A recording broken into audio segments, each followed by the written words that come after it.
Hello students, आप सभी का हमारे यूट्यूब चैनल लर्निंग यूनिवर्स में बहुत बहुत स्वागत है। बच्चों, आज हम 7th क्लास की वर्कशीट नंबर 21 जो कि आपका सामाजिक विज्ञान का जो इतिहास का हमारे अतीत है उसके एक चैप्टर है जो शासक और इमारतें उससे लिया गया है, उसको लेके हाजिर हुए हैं। ये वर्कशीट आपकी 11 दिसंबर के लिए है। तो चलिए हम इस वर्कशीट को शुरू करते हैं। यहाँ देखिए लिखा है मुग़ल। आपके सामने एक तस्वीर दी गई है, चित्र दिया गया है। आपको संकेतों के आधार पर इसको पहचानना और इसके बारे में कुछ पंक्तियाँ लिखनी है। बहुत सरल है, इसको देखते हैं।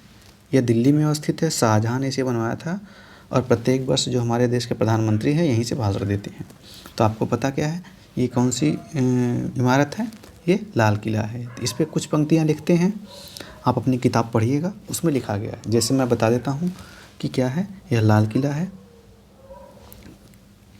यह किससे बना है? लाल बलुआ पत्थर से। लाल बलुआ पत्थर से बना है। यह भारत की एक विश्व विरासत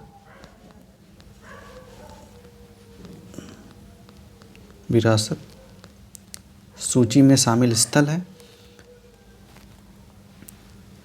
यमुना नदी के किनारे है।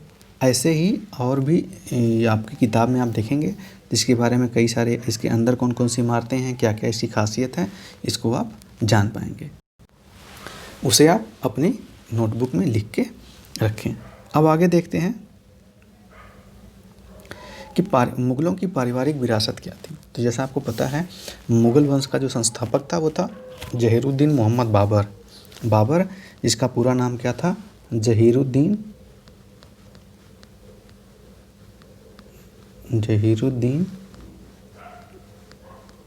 मोहम्मद बाबर। एक मिनट, पेन का कलर चेंज करते हैं। हाँ, तो बाबर था। अब बाबर क्या था? बाबर की जो माता का नाम था, माता की ओर से वे चीन और मध्य एशिया के मंगोल शासक चंगेज़ खां, जिसकी मृत्यु 1227 में हुई थी, उसका उत्तराधिकारी थे। यानी बाबर की जो माँ थी वो चंगेज़ खां की वंशज थी और उसके जो पिता थे वो ईरान में और इराक के वर्तमान तुर्की के शासक तैमूर था, जिसकी मृत्यु 1404 ईस्वी में हुई थी। यानी दोनों तरफ से जो बाबर माँ और बाप की तरफ से जो प्रमुख दो शासक थे तैमूर और चंगेज़, इनका वंशज था। मुग़ल अपने को मुग़ल या मंगोल कहलाना पसंद नहीं करते थे क्योंकि चंगेज़ खां से जुड़ी स्मृतियां सैकड़ों व्यक्तियों के नरसंहार से संबंधित करती थी।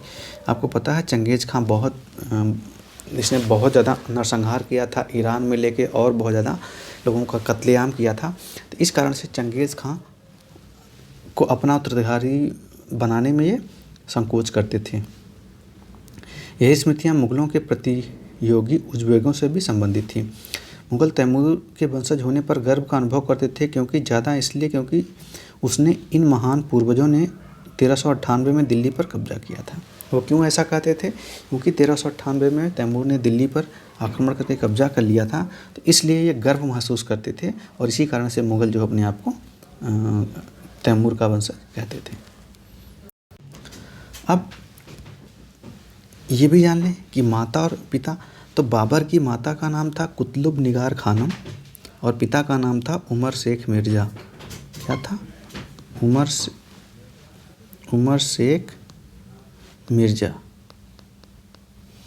आप याद कर लीजिए, ये कुतुब निगार खानम उसकी माँ का नाम, पिता का नाम उमर शेख मिर्ज़ा। अब यहाँ चलते हैं मुग़ल वंश के जो शासक थे उन पे देखते हैं। जो बाबर था इसने 1526 से 1530, कब? 1526 ईस्वी से 1530 ईस्वी तक शासन किया दिल्ली पे। उसके बाद हुमायूं, उसका बेटा, सबसे बड़ा बेटा, वो राजा बना और इसने 1530 से 1556 तक, बीच में थोड़े दिन चूँकि ये भाग गया था जब शेरशाह सूरी से युद्ध हुआ था, तो शेरशाह सूरी का कुछ दिन तक दिल्ली पर कब्जा था ये। और इस 1556 में इसकी मृत्यु के बाद इसका बेटा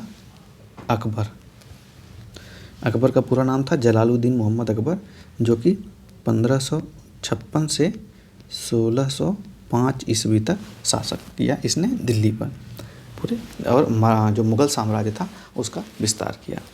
इसके बाद इसका इकलौता बेटा सलीम, जिसका कि जहांगीर नाम था, उसने 1606 ईस्वी से लेके 1627 ईस्वी तक शासन किया और उसकी मृत्यु के बाद 1627 में उसका बेटा शाहजहां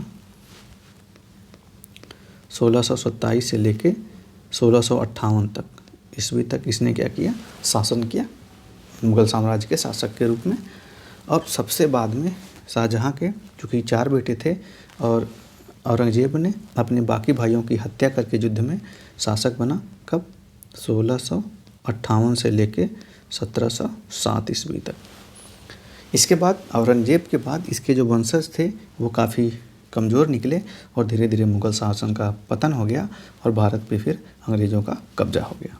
तो ये मुग़ल वंशावली थी, इसके प्रमुख शासक थे, संक्षिप्त में उनका इतिहास था, इन्होंने कब कब भारत पर शासन किया। अब इस वर्कशीट में आप देखेंगे कि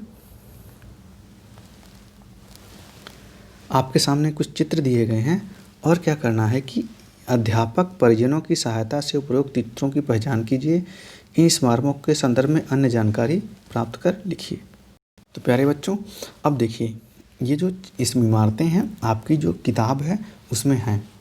आपका जो मुग़ल और शासक और इमारतें जो आपका प्राचीन इतिहास की हमारे अतीत भाग 2 है उसमें है। तो वो किताब जब आप पढ़ेंगे उसमें मिल जाएगा। बाकी इन इमारतों के बारे में थोड़ा थोड़ा हम बता दे रहे हैं। जैसे ये जो इमारत है ये दिल्ली में ही हुमायूं का क्या है, हुमायूं का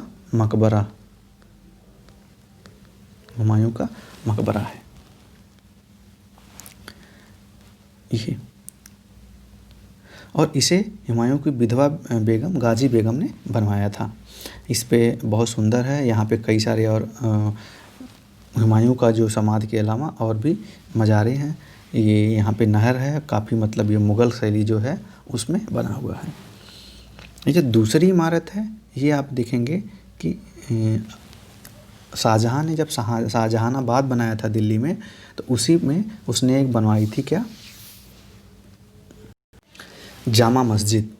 तो आप देखेंगे ये जामा मस्जिद है दिल्ली की, जहाँ पे मुग़ल शासक आके नमाज अदा करते थे, तो समय की जामा मस्जिद है। तो ये जामा मस्जिद दिल्ली में है। आप इसके बारे में आपकी जो किताब है उसमें लिखा गया है। बाकी आपकी जो तीसरी ये है, ये ताजमहल है, आगरा में है, यमुना नदी के किनारे पे बना है, ये भी शाहजहां ने बनवाया था, ये देखेंगे। और ये जो आपकी चित्र है ये है आपका सिकंदरा में अकबर द्वारा बनवाया गया था, बुलंद दरवाज़ा, बहुत बड़ा है।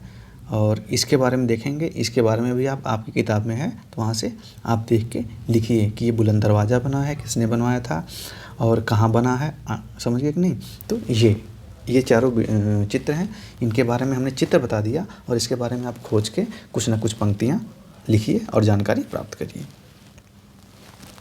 अब है कि मुग़ल स्वयं को मंगोलों की अपेक्षा तैमूर के वंशज कहलाना क्यों पसंद करते थे? क्योंकि मंगोल शासक चंगेज़ खान बहुत ही आतताई था। उसने कई लोगों की उसने हज़ारों और लाखों लोगों की हत्याएं की थी। इस कारण से मुग़ल जो है अपने आप को तैमूर का वंशज कहने से संकोच करते थे मंगोलों का। जबकि तैमूर, जिसने कि 1398 ईस्वी में दिल्ली पर आक्रमण कर दिल्ली को अपने कब्जे में कर लिया था, उस कारण से अपने आप को गौरवान्वित महसूस करते थे और तैमूर का वंशज कहलाना पसंद करते थे। तो ये उत्तर आपको लिखना है इसका। तो प्यारे बच्चों, ये आज आपकी 7वीं क्लास की वर्कशीट रही, वर्कशीट नंबर 11। आशा है आपको पसंद आई होगी। इसमें जो चीज़ें हमने बताई है उसे आप फॉलो करिए, लिखिए और अपने अध्यापक से चेक कराइए। अगर आप हमारे चैनल पर नए हैं तो हमारे चैनल को लाइक और सब्सक्राइब करें। धन्यवाद।